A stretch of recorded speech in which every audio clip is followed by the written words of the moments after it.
Bendiciones de parte de Dios en este día. Qué bueno que estás acá en esta propuesta maravillosa que hemos denominado el nuevo fenómeno de la interpretación bíblica con el ministro Vladimir Castro. En el día de hoy estoy muy gratamente acompañado de un hombre de Dios que viene a darnos su testimonio y de verdad que vamos a escuchar las maravillas del Creador ha hecho en su vida. Para mí, yo quiero darle la bienvenida e introducir a mi hermano David. Amado, hermano bendiciones, mío. Bienvenido. Amén, amén. De verdad, brother, gracias por la invitación. No, y estamos acá, ¿verdad?, para hablar de lo que Dios ha hecho. Él sabe que hay mucha gente que dice que no creen en Dios, pero no estamos aquí para debatir ese tema, ¿verdad? No estamos aquí para debatir ese tema, pero es bueno testificar de la grandeza, de las cosas que Dios ha hecho, porque tú no sabes a quién Dios puede ministrar, o tal vez no sabes a quién Dios puede sacar de una duda o de X problema. Sí. Tal vez piense que Dios no lo escucha, que Dios no lo ve, que Dios aquello, pero cuando escuchan un testimonio, la fe se activa. Eso es cierto. Otra vez. Se dimensiona. ¿De dónde viene? Su nombre es David Baez, señores. Él es el esposo de nuestra amada ya Elizabeth Silverio de Baez. Óigame. O sea que yo sé que ya ella es familia, ya usted la conoce. Amado, ¿dónde naces? ¿De dónde vienes? Sí, yo soy de San Pedro de Macorís. Ok, eres San Pedro Macorís, Metro Macorizano. Ok, claro. ¿En qué lugar de allá te naces? Ingenio Porvenir. En el Ingenio Porvenir, sí. Ok. Sí. Oh, entonces allá naces y te desarrollas, ¿tus padres son de allá? Sí, realmente sí. Pero la familia de mi papá, de parte de padre, era de San Cristóbal, okay, y la de mi mamá de Atomayor. Oh. Pero allá se juntaron, ellos dos, dejamos sitio y procrearon lo que es la familia. ¿Cómo fue tu niñez? ¿Cómo la describirías? Bueno, realmente mi niñez fue un poquito difícil. ¿Por qué? Era porque realmente, si vamos antes de lo que era mi niñez, en el embarazo de mi mamá. Ok, le está para... Exacto, antes de, para decirle por qué fue difícil. Ok.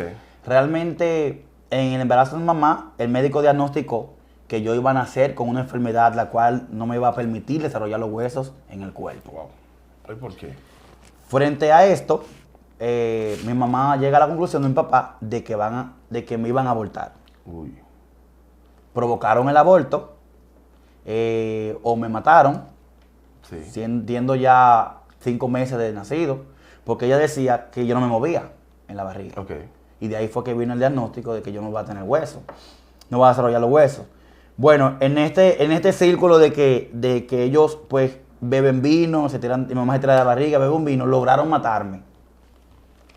Van al médico, hacen la cita para ya pues sacar el feto muerto, porque el médico dijo que ya yo estaba muerto y había que sacarme rápido, si no ella podía también morir. En esto, mi abuela, que vive en Atomayor, Dios se lo revela todo lo que está pasando sin ella saber. Okay. Wow. Luego Dios le dice a ella, a mi abuela, que lo que está dentro del vientre de mi mamá es un propósito de él. Y que él me iba a devolver la vida. Okay. Mi mamá llama a mi abuela, le dice, si tú te sacas lo que tú tienes en la barriga, te meto presa a ti y al médico. Mamá, pero que yo me voy a morir. Le dicen, mamá, yo me voy a morir y tengo que sacármelo. No, mañana yo voy para allá, porque Dios me dijo esto, esto y esto.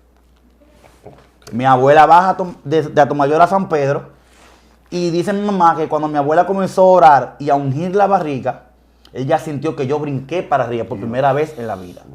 Yo no había brincado en 5 meses. O sea, estoy hablando de que Dios rompió el esquema del hombre. Pero muy fuerte.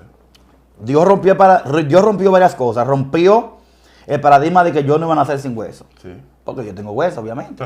¿Verdad? Claro. Dios rompió el paradigma de que yo me había muerto. Ok. Porque yo volví a la vida. Sí, claro. Entonces, en este proceso, entonces después de ahí que yo nazco, mi niñez fue un poquito difícil porque yo tenía ataques espirituales. ¿Cuáles Los ataques espirituales dentro de yo veía demonios. Veías demonios. Me molestaban. ¿Desde qué edad más o menos? Desde los 9 años en adelante. Me jalaban la sábana, escuchaba cosas en el zinc, escuchaban que me llamaban por mi nombre, se me susurraban en el oído, así en el oído, y escuchaba que me llamaban. Y cuando yo le hacía la referencia a mi mamá, ella me decía que no, que eso no puede ser verdad, que estas son cosas mías, que son imaginaciones, que son alucinaciones, o qué sé yo qué. Esto provocó en mí que yo no tuviera una niñez como, ¿cómo te explico?, abierta a jugar con todo el mundo, sino que me me cerrara en cuanto a mí mismo. Ok. O sea, en mi círculo. No con nadie, no permita que nadie se crea en mi círculo porque yo decía, si las personas me escuchan diciendo esto, van a decir que yo estoy loco. Y varios amigos me dijeron que yo estaba loco porque yo decía, ¿tú no ves lo que hay ahí? Pero tú no ves una persona parada ahí. La gente me decía no y yo lo veía literalmente. Ok. Entonces, esta fue una niñez sumamente... Prácticamente no tuve niñez. Esa niñez de que tú puedes jugar así con tus amiguitos. Y no, fue un poquito muy cerrada en cuanto a mí. Entonces, pero me imagino que ibas a la escuela, Sí, claro. te desarrollaste a un punto tal, llegaste a la adolescencia, ¿no? Sí. ¿Cómo fue eso? ¿También seguían el mismo patrón en la adolescencia? Sí. En la adolescencia, yo recuerdo que yo era el mejor de mi clase. Pero los profesores decían, él es bueno, pero él no sabe compenetrar con los demás. No socializa. No socializa. Pero yo recuerdo que cuando yo entro, ya a la edad de 14 años, por ahí, yo entro al liceo. Okay. Cuando yo entro al liceo, yo conozco a un joven que sus padres eran brujos. Okay. Y cuando yo me junto con él en el liceo, él me dijo toda mi vida. Que yo veía demonios, que yo esto, que yo aquello, que yo tenía ataques, que yo veía esto, y me dijo que yo nací para ser el brujo más grande de toda la historia. Yo con 14 años de edad. Que él me iba a ayudar. Yo le dije, mira, yo desde pequeño voy a la iglesia, conozco a Dios, porque ya yo tenía conocimiento bíblico que me mandaban a la escuela dominical. Okay. O la vecina siempre me llevaba a la escuela dominical. Y yo recuerdo que yo le dije, mira, yo no creo en eso, porque yo creo en Dios, yo no soy cristiano, pero me llevan a la iglesia. Y ese tipo de cosas, como cualquier niño de aquí, ahora mismo que lo llevan a la iglesia solamente, por llevarlo. Recuerdo que él me dijo, no, pero yo te voy a ayudar. Y me dio un libro que decía Magia Negra con un ojo de gato adelante, para que lo leyera. Yo leí ese libro completo, de adelante hasta atrás, donde estaban todas las oraciones que dio. Oye, de verdad, brother, fue algo... Y cada vez que él me decía, tenés que leerlo después de las 12 de la noche, el libro. Cuando no hay ganas de ver en tu casa, que tú estés solo, tranquilo en tu habitación, tú lo lees. Wow. Y yo recuerdo que a la edad de 14 años, yo comencé a involucrarme en ese tipo de cosas. No lo hacía práctico, no lo llegué a practicar, pero tenía el conocimiento. O sea, sabía las oraciones y sabía ese tipo de cosas. ¿Tú llegaste a usar las oraciones? No, yo nunca las usé para nada. Solamente las sabías de memoria. Sí, porque yo estudié el libro. Él me dijo, pero trata de hacer algo de ahí. ¿Quién te gusta? Vamos a hacer que una muchacha se enamore de ti. Yo dije, no. Ok. Pero en el mismo bachillerato, yo tuve un problema con un compañero de clase. ¿Por qué? Y el muchacho me dio una galleta. Uf. Y yo recuerdo que el amigo mío me dijo, consígueme el nombre completo de él. Uf. Y tú verás que lo vamos a hacer. Para que tú veas. Y yo recuerdo que él consiguió con la secretaria el nombre completo de él y lo apuntó en un papel y se lo llevó. Y luego de ahí, como a la semana, el chico no volvió a la escuela más. Literalmente. No sé qué pasó con él, no sé qué fue lo que él hizo, no sé, pero él no volvió a la escuela más. Incluso hubieron cosas en las escuelas que él enamoraba a las chicas y las chicas le decían que no. Negado, yo no puedo ser tu novia. Y al otro día, las chicas estaban detrás de él, dándole de todo. Literal. Oye, me fue algo que yo lo vi. Porque él llegaba cortado y él le preguntaba, pero ¿qué te pasó? No, que anoche hicimos un ritual y el demonio se apoderó de mí, me tumbó y tuve que cortarme. O sea, hubieron muchas cosas en mi adolescencia. Wow. Fue súper difícil. También tuve momentos de que me llegó a sufrir de depresión. Ese es otro tema. Sí. Toda mi vida, toda mi niñez y mi adolescencia sumergido en depresión. Tremendo. Llegué a punto de llegar a querer pensamientos de quitarme la vida. Okay. También en varias ocasiones. Me imagino que todo eso por el rechazo desde el vientre. Exacto. Parece que o sea, no lo pensaba, pero al parecer las voces que me ministraban cuando me decían que me quitara la vida me referían a esa parte. Que ellos no te quieren. Okay. Porque mira cómo te van a quitar la vida y tú te moriste y demás. Entonces, esa parte de mi adolescencia, yo me llegué a un momento, y hubo un momento que nunca se me olvida, y lo quiero sobresaltar porque esa es la parte más importante e impactante, que hasta el sol de hoy no sé cómo llegó esa herramienta ahí. Recuerdo que yo llego de una clase de inglés, yo estudiaba idiomas, Okay. y yo recuerdo que cuando yo estaba en la misma habitación, yo comienzo a llorar en depresión. Y la voz me dice, quítate la vida, porque nadie te quiere, tú no eres nadie, tú no vales nada, tú esto, tú no aquello. Yo le digo, ¿cómo me la quito? La vida. Y él me dice, la voz me dice a mi oído, entra la mano debajo de tu almohada. Okay.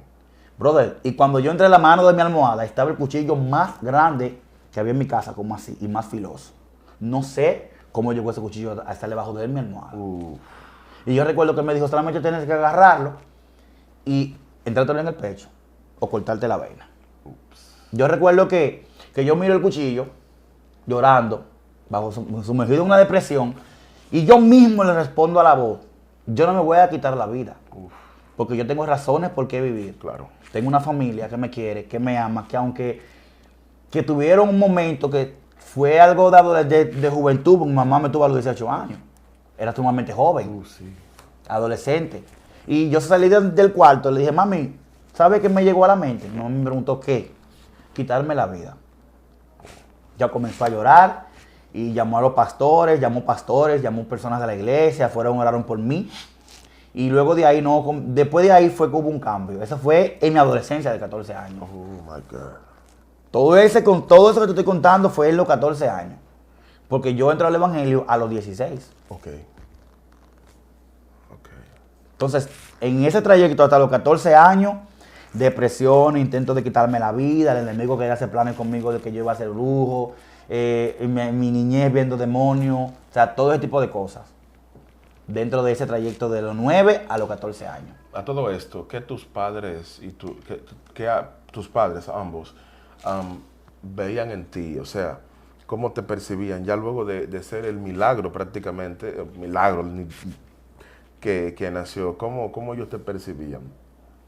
¿O cómo ellos se daban cuenta de todo esto que te pasaba? Mi papá, mis padres realmente, yo le comenté varias veces que veía cosas y que escuchaba cosas encima de mi habitación. Ellos me decían que no, que eso era los gatos, que eso cualquier cosa. Y después de ahí, como yo vi que no me creían, no les decía nada. Okay. O sea que yo enfrenté mi situación yo solo. Dios mío. Yo la enfrenté yo solo, frente a todo esto. Y luego después, que entonces yo entro a la iglesia, entonces ellos comenzaron ahí a ver, a ver realmente que Dios tenía un propósito conmigo. Pero es ya después que yo entro a la iglesia, Okay. con una administración que me dan al lado de ellos. Ok, wow. O sea, les dijeron, este hijo de ustedes, el mayor, pasó por esto y esto. Pero era porque Dios tenía un propósito con él, pero el enemigo quería matarlo. Quería quitar ese propósito, pero Dios tenía un propósito con él. O sea, a veces, los hijos en este tiempo, a veces la mayoría de los hijos, como son propósitos de Dios, pelean con muchas cosas. Sí. Y a veces los padres, no sé, a veces por falta de conocimiento, puede ser también, por diferentes cosas, no le prestan atención a los hijos cuando tienen este tipo de cosas, pero es importante que la mínima cosa que tu hijo te diga, y más cuando se trata con cosas espirituales, Wow. tú le prestes atención, porque tú no sabes cómo le puede trabajar eso, Sí, claro. realmente. Entonces, wow, es muy fuerte esto. Ya, por ejemplo, está en esa edad de 14 años, cuando tú dices que esto tan fuerte que esto sucedió, el muchacho, ¿qué pasó con el que te dijo que tú ibas a ser el brujo más grande del mundo y que te facilitó, ¿no?, las herramientas para el libro, para que tú Sí, estudiaba. empezaras a estudiar y a invocar conjuros? ¿Qué pasó con él? Bueno, cuando yo estaba en primero y en segundo con él, ya luego que salimos de vacaciones, que es donde yo tengo mi encuentro con Dios, Ok. cuando yo regreso a clases, yo pisé la escuela, y cuando yo piso la escuela, él me dice lo siguiente. Él me dice, tú y yo no podemos ser amigos. Yo le pregunto, pero ¿por qué? Tenemos 2 años juntos de amistad. Me dice, porque lo que tú tienes ahora y lo que yo tengo son enemigos, no pueden estar juntos. Automáticamente, se rompió la amistad de nosotros. No lo vi más, se cambió de curso. Fue algo que, te digo, hasta el sol de hoy, yo no lo he visto más en mi vida. Nunca más he topado en mi vida. Increíble. Realmente. Dios mío.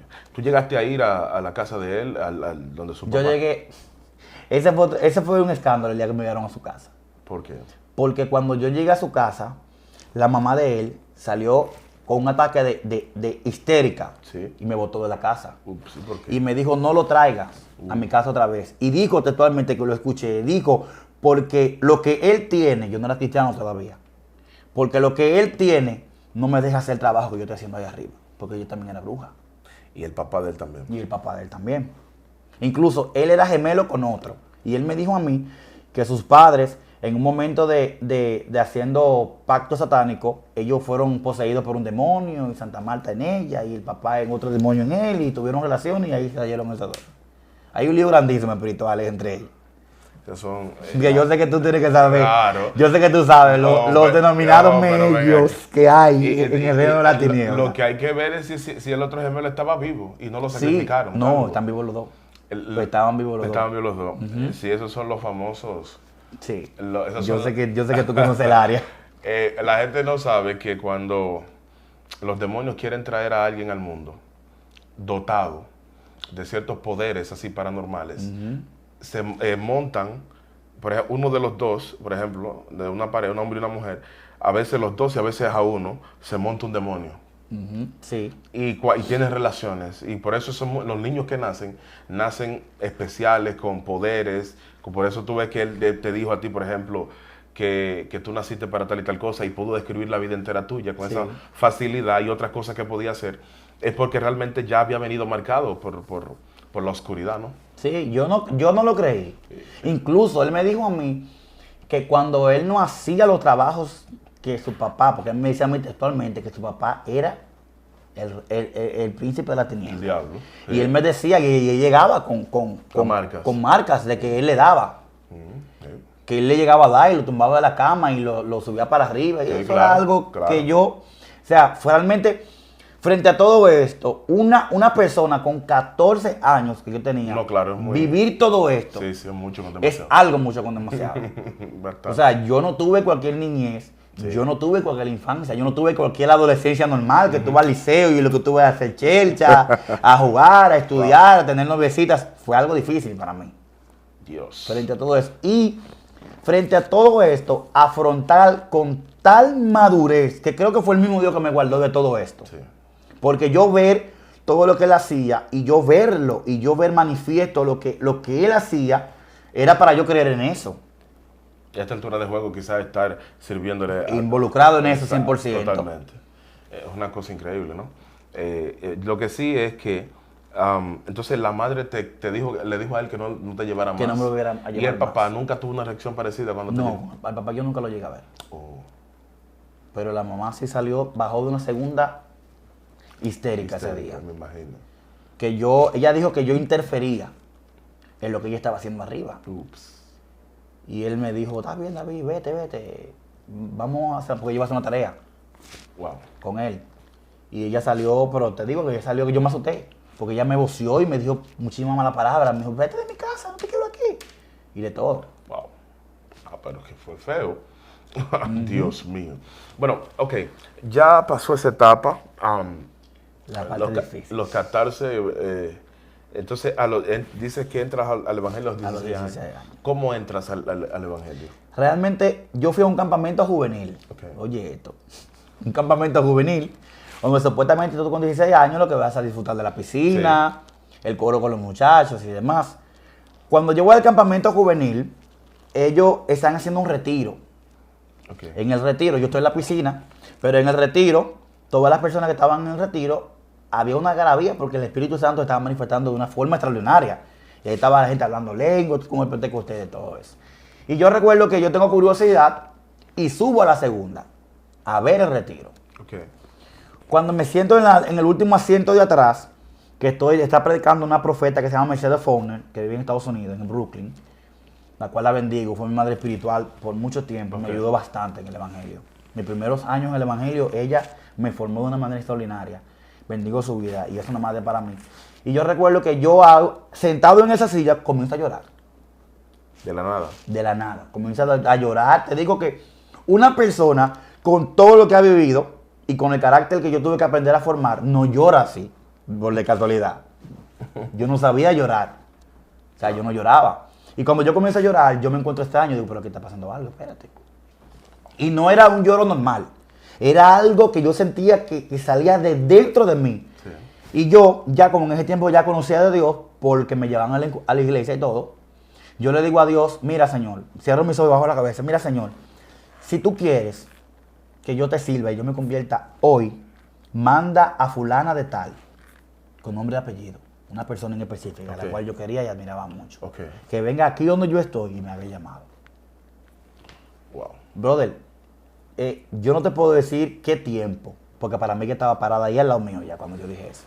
Porque automáticamente yo dije esas palabras y ya me puse la mano en el hombro. Wow. Yo terminando de decir, ya me puse la mano en el hombro, yo no lo creía.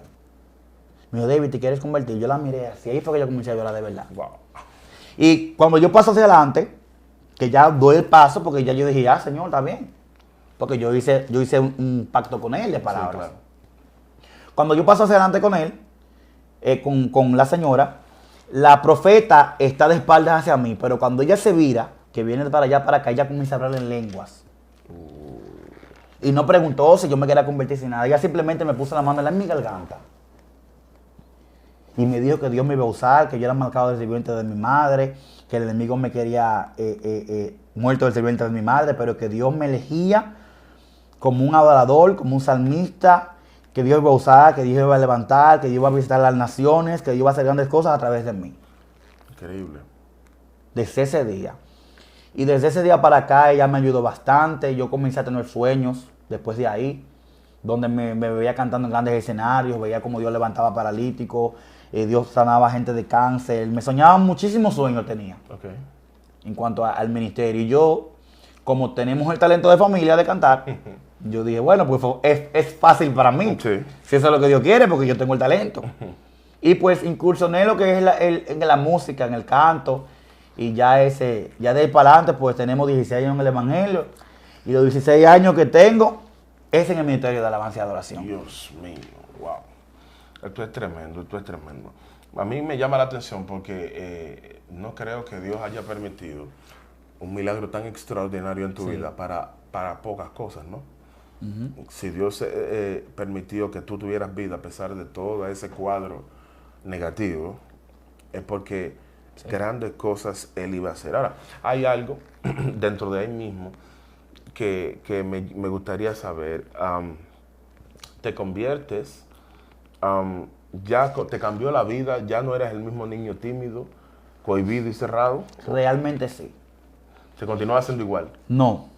Cuando yo llego al Evangelio, se fue la depresión automáticamente. Oh. O sea, fue como si me cambiaran el chip de mi mente. O sea, yo era de ser alguien cerrado, de ser alguien reservado, de ser alguien que lloraba en las noches, que no podía dormir con insomnio y de todo. Yo paso a ser alguien alegre, alguien divertido. O sea, que todo el mundo me decía, pero ¿qué te pasó? Porque hubo algo en tu vida. Wow. La misma familia mía decía, mi abuela decía, pero es que tú eres otra persona. Tú no eres el mismo David de antes. Dios mío. Porque Dios, al entrar, eso fue automáticamente, pero de verdad, literalmente, como que todo cambió. Pero hubo algo que sí permaneció, o que casi por un año me molestaba, y eran las metresas. Chacho. Esa era una guerra con las metresas. En la noche yo no podía dormir porque las metresas venían en las noches y querían tener relaciones conmigo. Y por un año prácticamente dentro de la iglesia yo lidiaba con esto. Y recuerdo que como yo no podía aguantar más porque yo hacía silicio, hacía ayuno y nada. Hablé con el pastor de Caballero que tenía un conocimiento de guerra espiritual amplio. Y le explico lo que me está pasando. Le digo, líder, yo no puedo dormir en las noches. A veces yo estoy tirado en el suelo orando de silicio. y yo no estoy durmiendo y yo siento que algo me abre las manos, me abre los pies y me quiere quitar la ropa. Wow. Y no es durmiendo que yo estoy despierto. O sea, era algo, Increíble. algo yo estando despierto. Wow. No era de que yo estaba durmiendo, que no. Porque yo amanecí en la iglesia. Y dentro de la iglesia me pasaba esto. Pues de ahí él comenzó a orar conmigo. Okay. Ahí comenzamos un momento de liberación. Me preguntó si yo tenía puertas abiertas. O sea, cuando hablo de puertas abiertas, si yo veía videos, si yo tenía Pornografía. si yo veía pornografía, si me masturbaba, ese tipo de cosas. Y yo me abrí con él y le dije, realmente, las puertas lo que yo podría haber hecho sin conocimiento. Sí. Me dijo, bueno, pues tienes que cerrar esas puertas. Como tú cierres esas puertas, vamos a comenzar un proceso de liberación. Ahí sí. Porque hay que cerrar primero. Sí, claro. Tú no puedes comenzar un proceso de liberación sin antes tú cerrar las puertas. Entonces, cuando yo cierro, que ya comienzo a dejar de hacer lo que yo hacía, entonces él me dijo, vamos a comenzar el proceso de liberación. Y comenzó el proceso de liberación. Luego, yo recuerdo que la primera vez que comenzamos a orar, yo sentí un fuego en mi estómago inmenso. Yo decía, bueno, pues yo me estoy quemando, pero ¿qué es lo que está pasando? Literalmente yo dije, pero yo sentía algo y él me dijo, no, tú vas a sentir. O es en el pecho, en el estómago, o es en tus manos. Wow. Y yo sentía realmente. Y después de ahí, pues gracias a Dios, él me ayudó bastante. Me ayudó mucho, me ayudó a comprender lo que es el ambiente profético, me enseñó a ministrar en el ambiente profético con la adoración. Okay. O sea, él fue alguien sumamente importante en mi ministerio. Wow. Yo de verdad que me quedo maravillado porque Dios siempre pone a alguien. Sí. Sí, Dios siempre tiene una reserva, ¿no? Porque si no, no pudiésemos avanzar en momentos determinados. Ahora, dentro ya con las experiencias que tuviste, en ese sentido, ¿se fueron inmediatamente? ¿Empezó él a llevarte en el camino correcto? Cuando yo comencé a cerrar puertas y después ya que él me comenzó a instruir en lo que era, realmente comenzaron a visitarme menos. Okay. Y menos hasta que desaparecieron. Dios mío. Realmente. Eso está maravilloso. Señores, lamentablemente se nos ha acabado el tiempo. Pero yo te quiero invitar en una próxima ocasión, David, que tú estés con nosotros, porque yo sé que hay mucho más que decir de lo que Dios ha hecho contigo. Entonces vamos a darle una segunda oportunidad también a mi testimonio para que la gente pueda identificarse con lo que Dios hizo a través de ti. Gracias por haber estado acá, amado. De verdad que sí. Recuerden que esto fue el nuevo fenómeno de la interpretación bíblica con el ministro Vladimir Castro.